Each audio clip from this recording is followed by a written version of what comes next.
Good day mga koys. So good news para sa San Miguel Bermen. TR7 muling nagpa-practice na sa Rasa Kupunan at SMB New Import. Ano nga ba ito kalakas?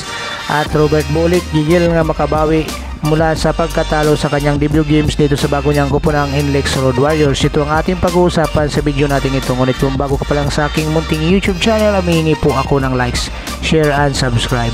So ngayon nga mga koys, tingnan muna natin ang latest PBA Commissioner's Cup 2023 to 2024 latest team standing. Ang Magnolia nangunguna na may 7-0, Phoenix 6-1, 5-1 naman ang Meralco, Ginebra 4-2, Northport 5-3, TNT 3-3 at bumagsak sa pang-pitong pwesto ang San Miguel Bermen na may 3-3, Rain or Shine 2-5, Terra Firma 2-5, NLEX 2-6, Blackwater 1-6 at nanalo na ng Converse at 1-6 na sila ngayon. So ito nga mga koys, good news nga para sa San Miguel Bermen dahil napaulat nga na itong si Terence Romeo ay nagpa-practice na nga para sa Kupunan. Ayon nga dito sa balita na ang 3-time scoring champion ay muli ngang nagpa-practice na dito sa Kupunan. Ito nga ay good sign nga ito para sa San Miguel Bermen dahil itong si Terence Romeo, kung matatandaan natin, ay mahigit isang buwan na nga itong nagpapahinga dahil sa natamong injury sa laban ng Meralco Bolts. So ngayon itong si Terence Romeo nga ay makakasama na nga itong San Miguel Bermen dito sa kanilang mga practices, which is ito ay good naman at magandang balita para dito sa San Miguel Bermen na sa ngayon nga ay nag-i-struggle dito sa PBA Commissioner's Cup, which is prone na nga sila ng injury itong kanilang mga player. So kahit nga si Junmar Fajardo ay wala rin dyan. So itong pagbabalik itong si Terence Romeo dito sa San Miguel Bermen, bagamat hindi pa nga natin inaasahan na makakapaglaro ito, ay good news na rin ito dahil itong si Terence Romeo ayon dyan sa ulat niya ay kasama na ngayon ng San Miguel Bermen sa kanilang mga practices, which is magandang development ito para kay Terence Romeo at saka sa team na ngayon nga ay kinakailangan nga talagang makahanap ng magiging go-to guy dito nga sa kailang kupunan, lalong-lalo na ngayon na nag-i-struggle sila dito sa PBA Commissioner's Cup, which is ito na nga mga coach, nakakuha sila ng panibagong reinforcement nila na makakatulong sa kanila, ang bagong import nila, tapos mayroon pa silang bagong recruit na si Don Troliano. Bagamat nawala si Alin Bulanadi, dito naman mga coach, masasabi naman natin na mas worth naman itong si Don Troliano para sa Kupunan. Alam naman natin na itong si Don Troliano kung ano yung kayang gawin nito mga coach dahil ito nga ay star player nga ito para sa NLEX Road Warriors. So kung magkakasama na nga itong si Terence Romeo, tapos may Don Troliano ka pa, may CJ Perez, so which is medyo maganda pangitain ito para dito sa San Miguel Bermen. So kinakailangan nga nila talaga ng panalo ngayong PBA Commissioner's Cup dahil sa ngayon nga ay bumagsak na sila sa pang-pitong pisto, kaya magandang timing din itong pagkakadagdag kay Don Troliano at saka itong muling pagbabalik nitong si Terence Romeo para dito sa Kupunan, na alam naman natin itong si Terence Romeo ay napaka-offensive player nga nito at maganda nga at ito makakatulong dito sa Kupunan, lalong-lalo na dito sa kawalan ng kanilang mga scoring machine. At tanging si CJ Perez na nga lang ang talagang nag-aambag ng maganda para sa Kupunan sa ngayon. Kaya napaka good news nga ito dahil binigyan na nga ng clearance itong si Terence Romeo ng kanyang doktor na makapaglaro nga muli dito sa Kupunan ng San Miguel Bermen.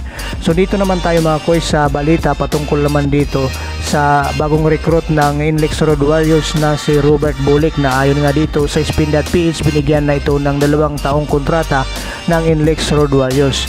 At ayon din dyan sa balita nga mga koys, ayon kay Robert Bulik ay gigil na nga siya dito na makapagpakita ng maganda dito sa kanyang bagong kupunang NLEX Road Warriors. So matatandaan natin na itong si Robert Bulik ay na-trade ng Northport Batang Pier kasama ang NLEX Road Warriors at San Miguel Bermen sa palitan niya ng player nitong si Don Troliano, itong si Alin Bulanadi at siyempre itong si Robert Bulik.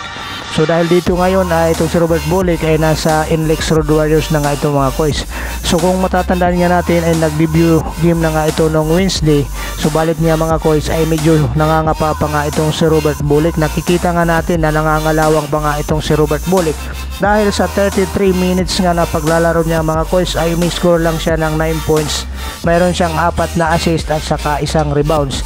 Ito nga mga koys ay medyo malayo ito doon sa dati nating kilalang Robert Bulik na double digit scoring. Lagi ang naitutulong ito o naiambag sa anumang kupunan na kanyang pinaglalaroan mula doon sa collegiate hanggang dito sa PBA. So dito nga mga koys, kaya sinasabi natin nangangapa pa nga itong si Robert Bulik dito sa kanyang bagong kupunang Inlex Road Warriors.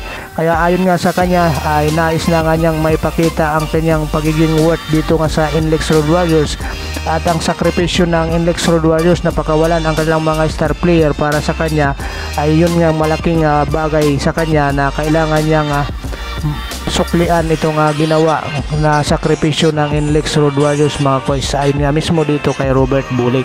So alam naman natin na itong si Robert Bulik nga mga koys, anytime ay puputok nga ito lalo na sa opensiba dahil ito nga talaga ang inaasahan ng Inlex Road Warriors. Kaya nga ito kinuha nila itong si Robert Bulik lalo na in absence ngayon itong kanilang star player na si Kevin Alas dahil na rin sa pagkakaroon ng injury.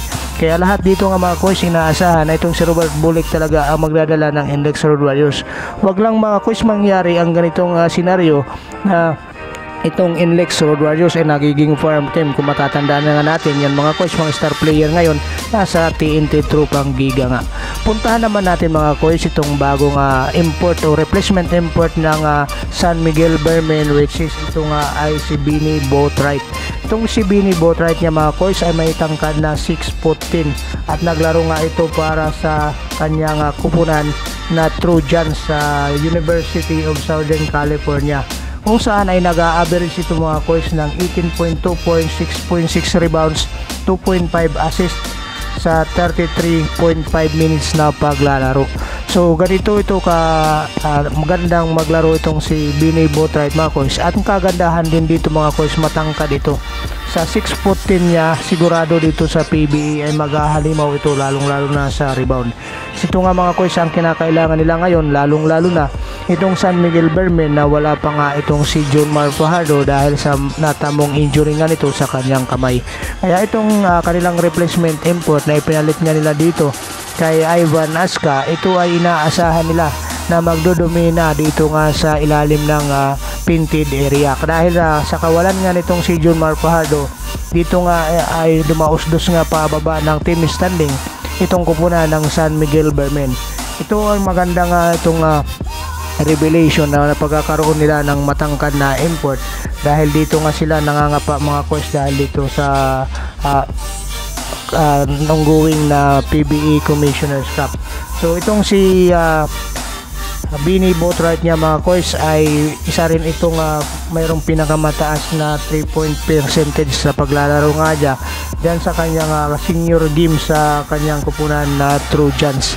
Kaya itong si Benny Boatwright niya mga course, ito ay naging kakampi ng dating import ng Magnolia Chicken Team Plados na si Rakusevich. Kaya siguro mga course magaling din itong si Benny Boatwright.